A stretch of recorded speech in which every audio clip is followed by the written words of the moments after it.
एवं पूजा विधि के विषय में।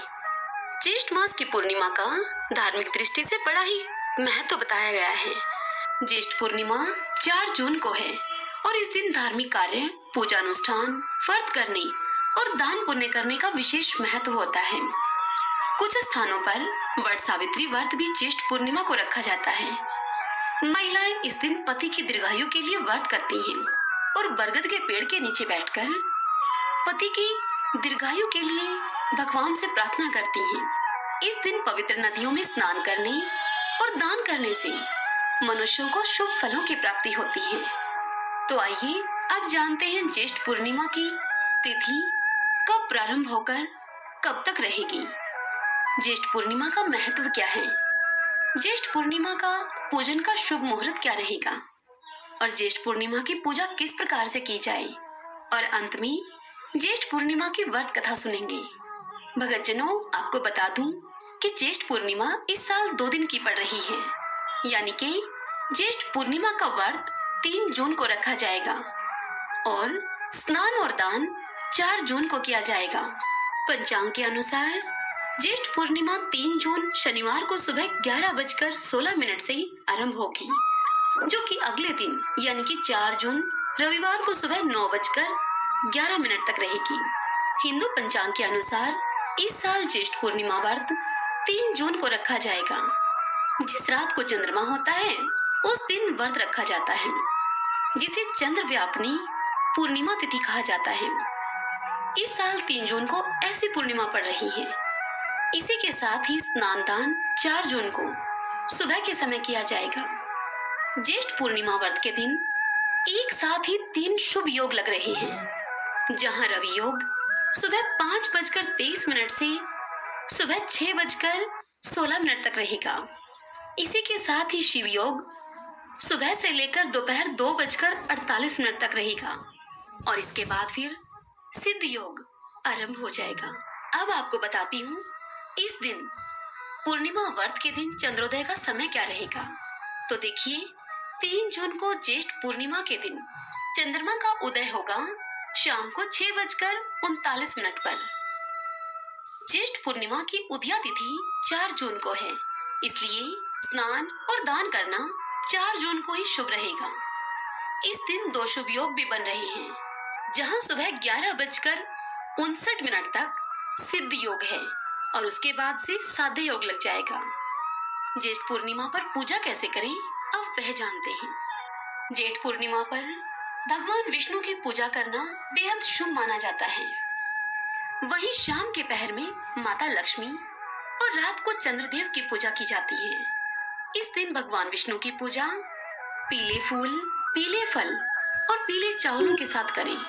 उसके बाद शाम को माता लक्ष्मी की पूजा करके केसर की खीर का उन्हें भोग लगाएं और रात को इस दिन चंद्रदेव को दूध से अर्घ्य देना चाहिए। अर्घ्य देने से पहले चंद्रदेव के समक्ष दीपक जलाकर उनकी पूजा करें। इस दिन महिलाएं बरगद के पेड़ की पूजा भी करती हैं और बरगद के पेड़ के चारों ओर परिक्रमा करके बरगद को कलावा बांधती हैं। इस दिन ब्राह्मणों को भोजन और वस्त्र का दान भी करना चाहिए। आइए अब हम ज्येष्ठ पूर्णिमा की कथा सुनते हैं। सभी बोले लक्ष्मी नारायण भगवान की जय, गौरी शंकर भगवान की जय। पौराणिक कथा के अनुसार भद्र देश के राजा अशोकपति की कोई संतान नहीं थी। उन्होंने संतान की प्राप्ति के लिए मंत्र उच्चारण के साथ प्रतिदिन 1 लाख आहुतियां दी। ये काम 18 वर्षों तक राजा ने जारी रखा। उसके बाद सावित्री देवी प्रकट हुई और उन्होंने राजा को वरदान दिया और कहा कि हे राजन, तुझे एक तेजस्वी कन्या पैदा होगी। राजा को सावित्री देवी की कृपा से एक पुत्री की प्राप्ति हुई, जिसका नाम राजा अशोकपति ने सावित्री रखा, क्योंकि वह कन्या देवी सावित्री की तरह ही रूपवान थी, बहुत ही सुंदर थी। उसी समय की बात है, महर्षि नारद जी राजा अशोकपति के महल में आए हुए थे। अब वह कन्या अपने पिता के घर में शुक्ल पक्ष के चंद्रमा की भांति दिन दिन वृद्धि करती रही। उस कन्या के लिए योग्य वर न मिलने पर उसके पिता अब दुखी थे। उन्होंने कन्या को स्वयं वर खोजने के लिए भेज दिया। सावित्री तपोवन में भटकने लगी। वहां वन में शाल्व देश के राजा ध्युमत्सेन रहते थे, जिनका राज्य किसी अन्य राजा ने छीन लिया था। उन्हीं के पुत्र सत्यवान का सावित्री ने पति के रूप में वरण कर लिया और तदंतर अपने पिता के महल में वापस आ गई। राजा अशोपति ने महर्षि नारद जी को आया हुआ देखकर उनका खूब आदर सत्कार किया और उन्हें बैठने के लिए आसन दिया। तभी नारद जी ने देखा कि सावित्री महल में प्रवेश कर रही हैं। तब नारद जी राजा अशोपति से पूछने लगे कि हे राजन, तुम्हारी यह कन्या इस समय कहां से आ रही है? राजा अशोपति नारद जी से कुछ कह पाते उससे पहले ही सावित्री ने वहां पहुंचकर अपने पिता और नारद जी को प्रणाम किया। तब नारद जी के पूछने पर सावित्री ने कहा, हे महर्षि, राजा ध्युमत्सेन, जिनका राज्य हर लिया गया है, जो अंधे होकर अपनी पत्नी के साथ वनों में भटक रहे हैं, उन्हीं के इकलौते आज्ञाकारी पुत्र सत्यवान को मैंने अपने पति के रूप में वरण किया है। तब नारद जी ने सत्यवान और सावित्री के ग्रहों की गणना करके उसके भूत, वर्तमान तथा भविष्य को देखकर राजा अशोपति से कहा कि हे राजन, तुम्हारी कन्या ने निसंदेह बहुत योग्य वर का चुनाव किया है। सत्यवान गुणी और धर्मात्मा है।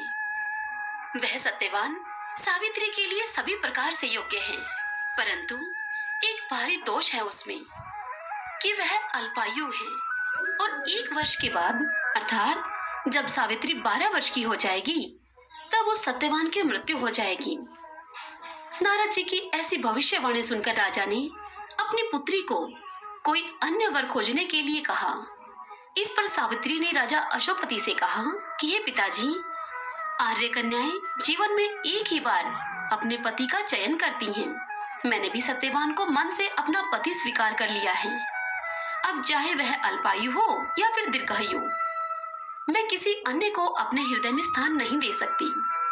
इससे आगे सावित्री अपने पिता राजा अशोपति से कहती है कि हे पिताजी, आर्य कन्याएं अपना पति एक ही बार चुनती हैं, राजा एक ही बार आज्ञा देते हैं और पंडित वह भी एक ही बार प्रतिज्ञा करते हैं तथा कन्यादान भी एक ही बार किया जाता है।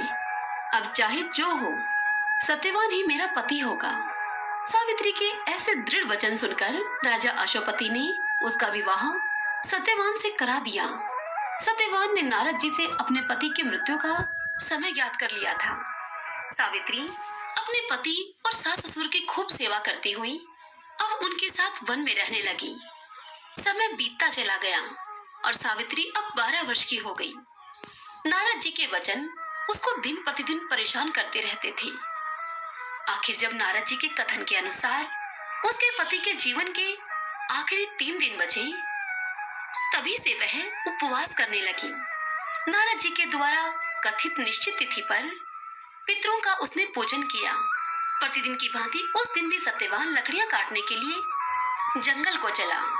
तब सावित्री भी अपने सास ससुर की आज्ञा लेकर सत्यवान के साथ जंगल में चल दी। वन में सत्यवान ने सावित्री को मीठे मीठे फल लाकर दिए और स्वयं एक वृक्ष पर लकड़ियां काटने के लिए चढ़ गया। वृक्ष पर चढ़ते ही सत्यवान के सर में असहनीय पीड़ा होने लगी। वह सत्यवान वृक्ष से नीचे उतर आया। सावित्री ने उसे पास के एक बड़ के वृक्ष के नीचे लिटाकर उसका सिर अपनी गोदी में रख लिया। सावित्री का हृदय अब कांप रहा था। तभी उसने दक्षिण दिशा से यमराज को आते हुए देखा। यमराज और उसके 2 धर्मराज सत्यवान के जीव को लेकर चल दिए तो सावित्री भी उनके पीछे पीछे चल पड़ी।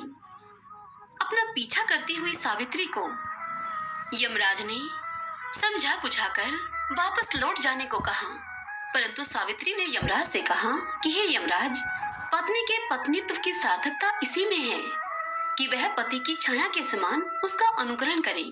पति के पीछे चलना अर्थात पति के पीछे जाना ही स्त्री का धर्म है। पतिव्रत के प्रभाव से और आपकी कृपा से कोई मेरी गति नहीं रोक सकता। यह मेरी मर्यादा है। इसके विरुद्ध कुछ भी बोलना आपके लिए शोभनीय नहीं है। सावित्री के धर्म युक्त वचनों से प्रसन्न होकर यमराज ने उससे उसके पति के प्राणों के अतिरिक्त कोई भी वरदान मांगने के लिए कहा। तब सावित्री ने यमराज से अपने सास ससुर की आंखों की खोई हुई ज्योति और उनकी दीर्घायु मांगी। यमराज सावित्री को तथास्तु कहकर अब आगे बढ़ गई। फिर भी सावित्री ने यमराज का पीछा नहीं छोड़ा। यमराज ने उसे फिर वापस जाने के लिए कहा। इस पर सावित्री ने यमराज से कहा कि हे धर्मराज, मुझे अपने पति के पीछे चलने में कोई परेशानी नहीं है। पति के बिना नारी जीवन की कोई सार्थकता नहीं है। हम पति पत्नी भिन्न भिन्न मार्ग कैसे जा सकते हैं? पति का अनुगमन मेरा कर्तव्य है। यमराज ने सावित्री के पतिव्रत धर्म की निष्ठा देखकर उसे पुनः वरदान मांगने के लिए कहा। यह सुनकर सावित्री ने यमराज से कहा, मेरे सास ससुर के खोए हुए राज्य की प्राप्ति हो जाए तथा मैं 100 भाइयों की बहन बनूं, ऐसा मुझे वरदान दीजिए। सावित्री की इस बात को सुनकर यमराज ने उसे पुनः तथास्तु कहा और फिर आगे बढ़ गई। परंतु सावित्री अब भी यमराज का पीछा किए ही जा रही थी। यमराज ने फिर से उसे वापस लौट जाने के लिए कहा, किंतु सावित्री अपने प्रण पर अड़िग रही। तब यमराज ने उससे कहा कि हे देवी, यदि तुम्हारे मन में अब भी कोई कामना है तो मुझसे कहो, जो मांगोगी वही मिलेगा। इस पर सावित्री ने यमराज से कहा कि यदि आप सचमुच में मुझ पर प्रसन्न हैं और सच्चे हृदय से मुझे वरदान देना चाहते हैं तो मुझे 100 पुत्रों की मां बनने का वरदान दें। अब यमराज ने बिना सोचे समझे ही सावित्री को तथास्तु कह दिया और फिर आगे बढ़ गई।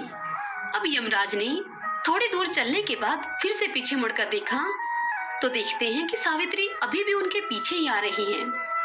तब यमराज ने सावित्री से कहा कि अब आगे मत बढ़ो, तुम्हें मुंह मांगा वरदान दे चुका हूं मैं, फिर भी मेरा पीछा तुम क्यों कर रही हो? तब सावित्री बोली कि हे धर्मराज, आपने मुझे 100 पुत्रों की मां होने का वरदान दिया है, पर क्या मैं पति के बिना संतान को जन्म दे सकती हूँ? मुझे मेरा पति वापस मिलना ही चाहिए, तभी तो मैं आपका वरदान पूरा कर सकूंगी। सावित्री की इस प्रकार की धर्मनिष्ठा, पति भक्ति और युक्तिपूर्ण वचनों को सुनकर यमराज ने सत्यवान के जीव को मुक्त कर दिया। सावित्री को वरदान देकर यमराज अंतर्ध्यान हो गई। सावित्री उसी वट वृक्ष के नीचे पहुंची जहां पर सत्यवान का शरीर पड़ा था। सावित्री ने प्रणाम करके जैसे ही वट वृक्ष की परिक्रमा पूर्ण की, वैसे ही सत्यवान का मृत शरीर जीवित हो उठा। अब दोनों हर्षातुर होकर घर की ओर चल पड़े। प्रसन्नचित्त सावित्री अपने पति के सहित सास ससुर के पास गई। तब उन दोनों ने देखा कि सत्यवान के पिता, जो कि नेत्रहीन थे, वह वन के अन्य अन्य आश्रमों में भटक रहे हैं अपने पुत्र की खोज में, क्योंकि सत्यवान और सावित्री को वन से घर लौटने में देरी हो गई थी। इसलिए सत्यवान के पिता बड़े ही बेचैन और व्याकुल होकर मूर्छित हो गए थे। जब अन्य ऋषियों ने सत्यवान के पिता को जगाया, तब उनकी नेत्रों की ज्योति आ चुकी थी और जैसे ही उन्होंने अपने पुत्र और पुत्रवधू को देखा तो तुरंत दौड़कर अपने पुत्र को गले से लगा लिया। तब उन दोनों ने अपने पिता के पैर छुए और बड़े हर्षयुक्त होकर अपने घर को गए। राजा धुमतसेन जिस पुरी का राजा था, उस पुरी के लोग राजा धुमतसेन के पास आए खोजते हुए और उन्हें आकर कहने लगे कि हे राजन, जिस राजा ने आपका राज्य आपसे छीन लिया था, वह राजा अब अपने ही मंत्रियों के षड्यंत्र से मारा जा चुका है। इसलिए अब आप अपने नगर को चलिए। यह सुनकर राजा धुमतसेन अपने पुत्र, पुत्रवधू और अपनी पत्नी को लेकर अपने नगर में जाकर अपने राज्य को सिंहासन पर बैठकर अपने राज्य का कार्यभार संभालने लगे। उधर राजा अशोपति 100 पुत्रों के पिता हुए और सावित्री 100 भाइयों की बहन बनी। यमराज के वरदान से सावित्री 100 पुत्रों की मां भी बनी। इस प्रकार सावित्री ने अपने पति व्रत का पालन करते हुए अपने पति के कुल एवं पितृकुल दोनों का ही कल्याण कर दिया। सत्यवान और सावित्री चिरकाल तक राज्य का सुख भोगते रहे और चारों दिशाओं में सावित्री के पतिव्रत धर्म के पालन की अब कीर्ति गूंज उठी और तभी से ही यह सत्यवान और सावित्री का व्रत किया जाने लगा। सभी बोलिए शंकर भगवान माता पार्वती की जय, लक्ष्मी नारायण भगवान की जय, सावित्री माता की जय।